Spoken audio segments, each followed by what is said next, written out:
যেমনটি আমরা লাস্ট এপিসোডে দেখেছিলাম, জিয়ান বলেছিল আইস রিভার ভ্যালির ইল্ডাররা এত উইক হয় কিভাবে।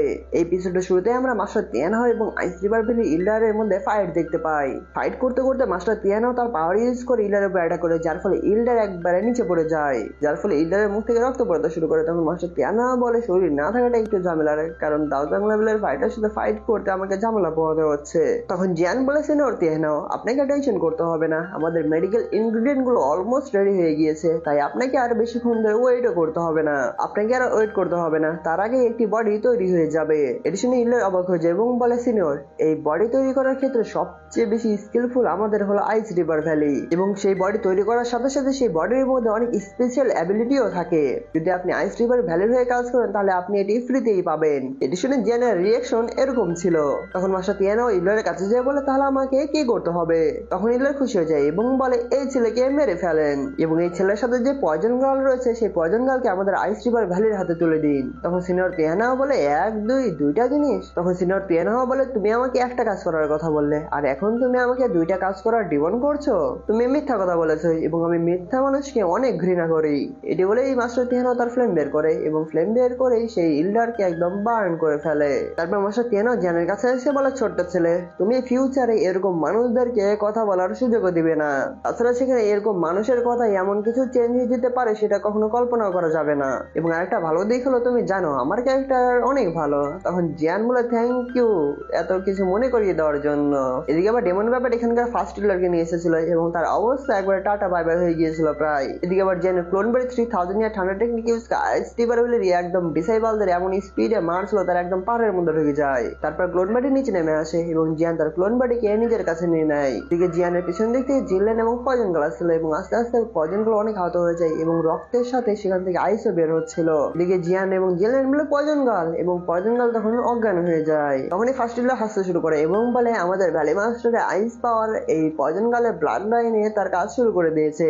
এটি শুনে তো জিয়ান পুরোই আগুন হয়ে যায়। তখন ফার্স্ট ইল্ডার বলে এই মেয়ের কাছে আর সময় নেই। এটি বলে ফার্স্ট ইল্ডার হাসতে শুরু করে। তখন জিয়ান তার গ্লেস ফ্লেম দিয়ে সেই ইল্ডারকে একদম বার্ন করতে শুরু করে। তখন জিয়ান বলে এটা রিমুভ করতে হবে কিভাবে, তাড়াতাড়ি বলো। এবং ফার্স্ট ইল্ডার কষ্ট সহ্য করতে না পেরে বলে এটা রিমুভ করার কোনো ওয়ে নেই, একমাত্র আমাদের ভ্যালি মাস্টারই এটা রিমুভ করতে পারবে। এই শোনার পরপরই জিয়ান পয়জন গালকে নিয়ে সেখান থেকে চলে যায়, এবং জিয়ানের সাথে সাথে সেখান থেকে সবাই চলে যায়। এদিকে জিয়ানের গ্লেস ফ্লেমের এনার্জির কারণে ফার্স্ট ইল্ডার সেখানে পুরো বার্ন হয়ে যায়। তারপর সিন চেঞ্জ হয়ে যায় এবং আমরা একটা জায়গার মধ্যে দেখতে পাই যেখানে পয়জন গালকে নিয়ে জিয়ান দৌড়ে সেখানে চলে আসে। তারপর জিয়ান পয়জন গালকে এক জায়গায় রাখে এবং পয়জন গালের একটু জ্ঞানে ফিরে এসেছিল।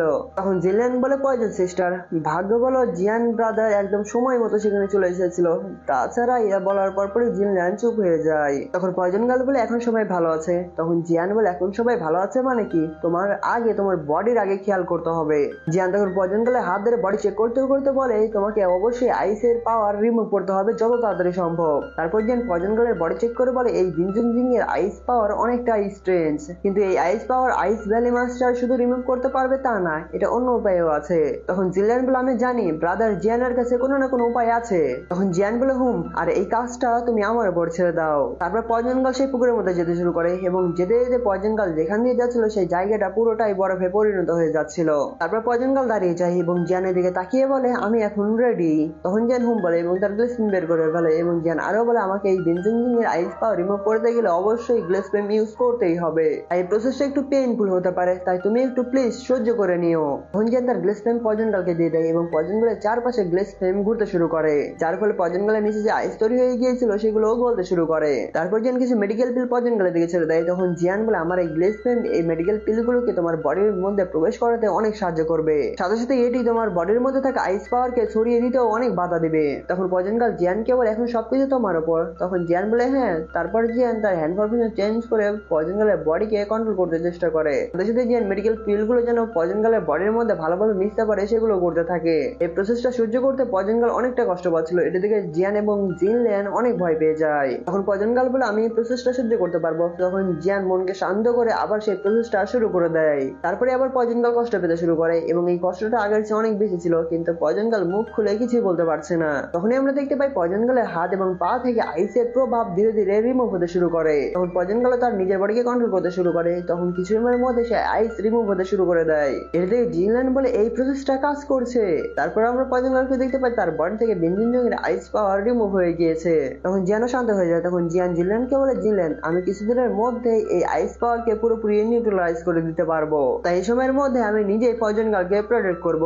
আর জিনল্যান্ড, তুমি যেহেতু এই দানুর মধ্যে অনেকটাই পরিচিত বা চেনো, তাই আমি তোমার কাছে একটা জিনিস চাইবো, তোমার হেল্প লাগবে আমার। তখন জিনল্যান্ড বলে, জিয়ান ব্রাদার, তুমি শুধু একবার বলেই দেখো, আমি আমার সর্বোচ্চ দিয়ে চেষ্টা করব। তখন জিয়ান একটি স্ক্রল বের করে ফেলে এবং বলে, তুমি এই স্ক্রলের মধ্যে থাকা ইনগ্রিডিয়েন্ট গুলো যত তাড়াতাড়ি সম্ভব কালেক্ট করো। তখন জিনল্যান্ড সেই স্ক্রলটি নিয়ে নেয় এবং জিয়ানকে বলে, জিয়ান ব্রাদার, তুমি টেনশন করিও না, যাই কিছু হয়ে যাক না কেন ইনগ্রিডিয়েন্ট গুলো আমি তোমার জন্য খুঁজে বের করবোই। তখন জিয়ান বলে, ঠিক আছে, আর এই তোমাকে এগুলো করতে রক্ষা করবে।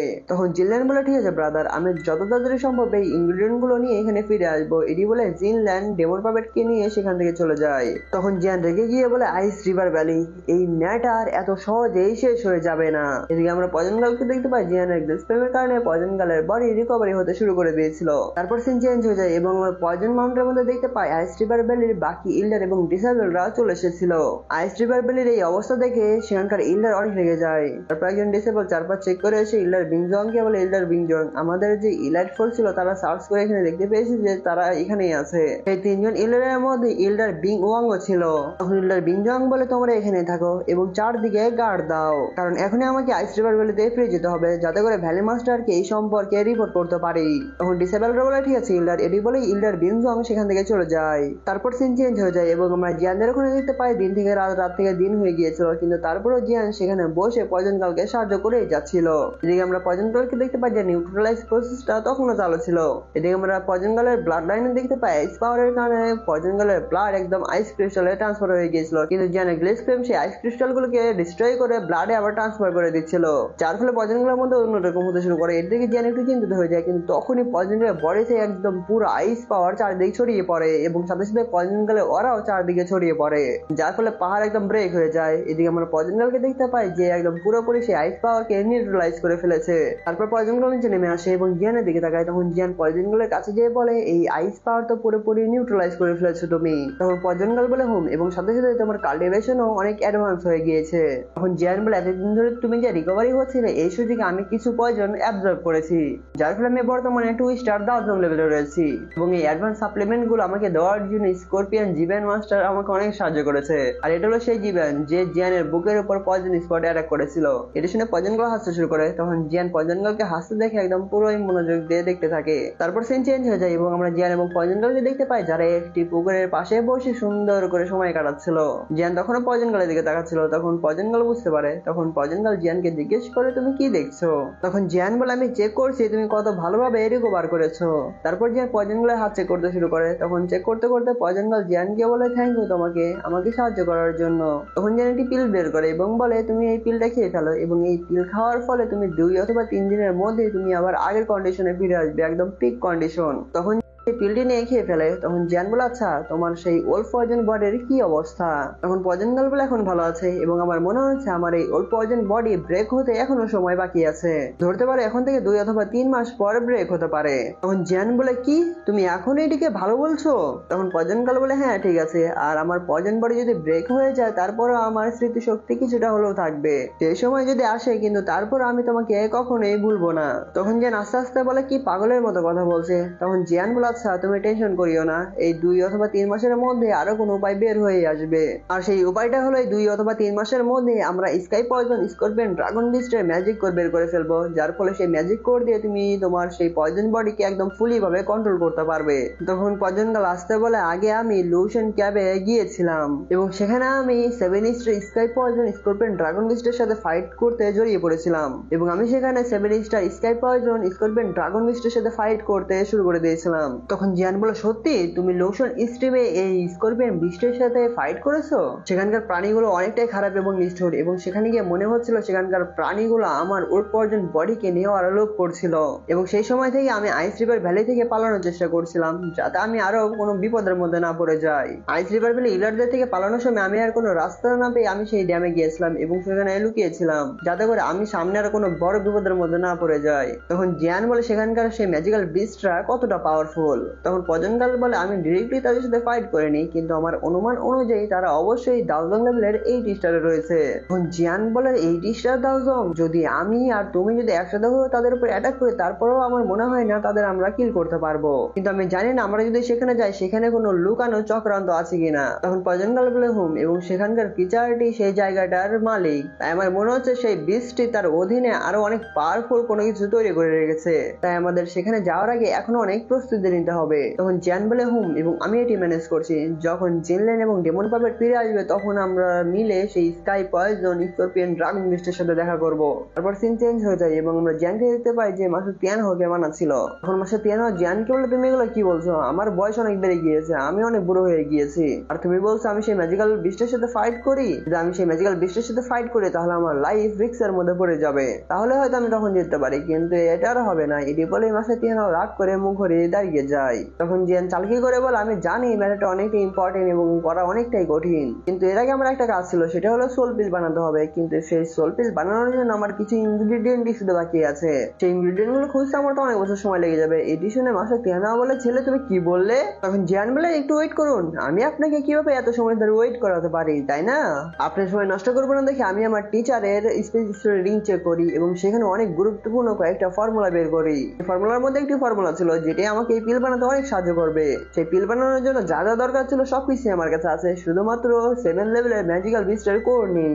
যদি আমরা সেই পিল বানাতে চাই তাহলে অবশ্যই আমাদেরকে সেই 7 লেভেলের ম্যাজিক্যাল বিস্টকে হারাতেই হবে এবং এই কাজটা আমাদেরকে একসাথে করতে হবে। এটি শুনে তো মাস্টার তিয়ানহো খুশিতে একবারে গলুগলু হয়ে যায়। তখন জিয়ান একটু চালাকি করে বলে ঠিক আছে এই পিল বানানো ছেড়ে দিলাম, কারণ এই পিল বানানোর জন্য যে ম্যাজিক্যাল বিস্টের ব্লাড এসেন্স বা কোর দরকার সেটা নেওয়া অনেকটাই কঠিন। তখন মাস্টার তিয়ানহো বলে আরে ছোট ছেলে এগুলো কি বলছো, আমি তো তোমার ভালোর জন্যই বলছিলাম, এগুলো 7 লেভেলের ম্যাজিক্যাল বিস্টকে মেরে ফেলা আমার তো বা হাতের খেল। আর আগে যখন আমি বড়তে ছিলাম তখন তো আমি ম্যাজিক্যাল বিস্টের উপর অ্যাটাক করতাম এবং অ্যাটাক করে তাদের ব্লাড এসেন্স এবং সেগুলোকে নিয়ে নিতাম। তাই ছোট্ট ছেলে জিয়ান তুমি বলো কখন আমাকে অ্যাটাক করতে হবে, আমি একবারে রেডি হয়ে আছি। তখন জিয়ান বলে ঠিক আছে সিনিয়র, আমি আপনাকে অনেক তাড়াতাড়ি জানাবো। এগুলো সিন দেখে পজন গাল তো একদম হাসতে হাসতে শেষ হয়ে যায়। তখন মাস্টার তিয়ানহো বলে আমার কেন মনে হচ্ছে এই ছেলে আমাকে 19-20 বুঝিয়ে এই কাজটা করে নিল। তখন জিয়ান হেসে বলে আমি ঠিকই আপনার সাথে মজা করলাম, কিন্তু সত্যি কথা বলতে এই পিল যদি বানাতে চাই তাহলে অবশ্যই আমাদের লেভেল 7 এর ম্যাজিক্যাল বিস্টের ব্লাড এসেন্স দরকার, সাথে সাথে সেই মনস্টারের কোরও দরকার যেটি একদম লেভেল 7 এর ম্যাজিক্যাল কোর, এবং এর সাথে পয়জন গেলে পয়জন বডির প্রবলেমটা আমরা সলভ করতে পারতাম, যার ফলে একটা কাজ দিয়ে দুইটা কাজ হয়ে যাবে। এই জন্য এই কাজের জন্য আপনার হেল্প দরকার, কারণ আপনি ছাড়া এই কাজটা আর তেমন কেউ করতেই পারবে না। তখন মাস্টার তিয়ানহো এরকম দেখে রাজি হয়ে যায়। তখনই সেখানে ডেমন পাপেটের সাথে জিনলেন চলে আসে। তখন জিনলেন বলে জিয়ান ব্রাদার এটা ভালো খবর না, কারণ আমি যখন মেডিকেল ইনগ্রিডিয়েন্ট গুলো কিনছিলাম সেখানে আমি বুঝতে পারি সেইখানে তোমার নামে অ্যারেস্ট ওয়ারেন্ট হয়েছে, তোমাকে ধরার জন্য আইস রিভার ভ্যালিরা অনেক পাওয়ারফুল ফাইটার পাঠিয়েছে এবং এমনকি সেখানে 3000 লেভেলের পাওয়ারফুল ফাইটার এসেছে। তখন জিয়ান বলে তারা আসবে দেখে আমি ভয় পাচ্ছি না এবং তাদের সাথে আমার যে প্রবলেমটা হয়েছে সেটা ভালোভাবেই সলভ করতে হবে, কিন্তু তার আগে অবশ্যই আমাদের সেই স্কাই পয়জন স্করপিয়ন ড্রাগন বিস্টের সাথে ফাইট করতেই হবে। সেই কাজ শেষ করার পরে আমরা সিনিয়র তিয়ানহোর জন্য একটা বডি ক্রিয়েট করতে পারবো, তাই আমরা সেই পিক 1000 লেভেলের পাওয়ারফুল ফাইটারদেরকে দেখে ভয় পাচ্ছি না, এটা মন থেকে বের করে ফেলো। আর জিনলেন সেই sky poison scorpion dragon beast অনেক বেশি পাওয়ারফুল, তাই তুমি এখানেই থাকো এবং গার্ড দাও, আমরা না আসা পর্যন্ত তুমি এখানেই থাকবে। তখন জিনলেন বলে কিন্তু তোমরা অনেক ভেরি কেয়ারফুল থাকবে। তখন জিয়ান এবং সবাই বলে তারপর জিয়ান বলে ঠিক আছে চলো যাওয়া যাক। তারপর সিন চেঞ্জ হয়ে যায় এবং আমরা সেই জায়গাকে দেখতে পাই যেখানে আইস রিভার ভ্যালির ইলারদেরকে জিয়ান একদম খারাপ ভাবে মেরেছিল। তারপর আমরা সেখানে আইস রিভার ভ্যালির ডিসেবলদের দেখতে পাই যারা দাঁড়িয়েছিল, কিন্তু তখনই সেখানে একটা ইলার চলে আসে এবং তার হাতে লাঠি ছিল। তখন একজন ডিসেবল ওল্ড ইলারকে ভিজিট করে বলে আমাদের এখানে যত ফাইটার ছিল সব মারা গিয়েছে, এমনকি যে 3 জন ইলার ছিল তারাও মারা গিয়েছে, কিন্তু সেই ওল্ড ইলার কিছু বলে না এবং তার পাওয়ার ইউজ করে, যার ফলে সেখানকার যে বাকি ডিসেবল গুলো ছিল মানে মরা ডিসেবল গুলো ছিল তাদের কাছ থেকে সেই এসেন্স তৈরি হয়ে যায় এবং সেই এসেন্স গুলো ওলিলের কাছে চলে যায় এবং সেই এসেন্স গুলো একটি ক্রিস্টালের মতো তৈরি করে ফেলে এবং সেই ক্রিস্টালের মধ্যে দেখতে পাই এখানে কি কি হয়েছে। ওলিলের সব দেখতে পাই জিয়ান কার সাথে কি করেছে। তখন ওলিলের বলে আমি কখনো ভাবতে পারিনি যে এই পয়জন এখানে এসে এদের কাছ থেকে হেল্প পেয়ে যাবে, মেয়েটাও অনেক অদ্ভুত এবং এদের দেখে মনে হচ্ছে এটা এখানকার না, বাইরের কোনো এম্পায়ার থেকে এসেছে। তখন সেই ওলিলের রেগে গিয়ে সে ক্রিস্টাল ভেঙে ফেলে এবং বলে এতদিন হয়ে গিয়েছে কোনো ভ্যালি আমাদের চ্যালেঞ্জ করার সাহস পাইনি, এখন হয়তো কোনো ইন্টারেস্টিং জিনিস হতে পারে, এবং এটি বলে সেই ওল্ড ইল্ডার একদম হা হা করে হাসতে শুরু করে। অন্যদিকে আমরা জিয়ান দেখতে পাই যারা সেই মাউন্টেনে পৌঁছে গিয়েছিল। তখন জিয়ান দেরি না করে পয়জন গার্লকে নিয়ে সেই মনস্টার একদম কাছে যেতে শুরু করে। বিস্টের কাছে আসার পর পয়জন গার্ল জিয়ানকে বলে এই বিস্ট অনেক বেশি পাওয়ারফুল, তাই আমরা এখানে চলে এসেছি, সেই বিস্ট অবশ্যই জেনে গিয়েছে। তখন জিয়ান বলে ঠিক আছে সেই বিস্টকে আসতে দাও, আমিও দেখছি সেই বিস্ট কত বেশি পাওয়ারফুল। পাওয়ারফুল এবং তার সাথে একদম ডিরেক্ট ফাইট হবে। তারপর যে সামনের দিকে তাকায় এবং সামনের দিকে তাকিয়ে দেখতে পাই সেখানে অনেক বড় স্করপিয়নের স্টোন ছিল। তারপরে সেই জায়গাটা আবার কাঁপতে শুরু করে এবং কাঁপতে কাঁপতে সেই স্টোনের মধ্যে থেকে একজনের আওয়াজ শুনতে পাওয়া যায়। তখন সেখান থেকে একটা রেড অরার মতো বের হয়ে আসে এবং সেই রেড অরা থেকে বলছিল ছোট্ট মেয়ে, তুমি হয়তো আমাকে অনেক মিস করেছো। তখন সে পাওয়ারফুল অরা জিয়ানের চারদিকে ঘুরতে শুরু করে। তখন সেই অরা থেমে যায় এবং সেখান থেকে বের হয়ে আসছে 10,000 স্করপিয়ন বিস্ট। তখন সেই স্করপিয়ন বিস্ট বলে, যারা এখন এই চ্যানেল সাবস্ক্রাইব করেনি তাদের জন্য আমার কাটাই যথেষ্ট, তাই তাড়াতাড়ি সাবস্ক্রাইব করে ফেলুন। এটি বলার পরপর এখানে এপিসোডটি শেষ হয়ে যায়।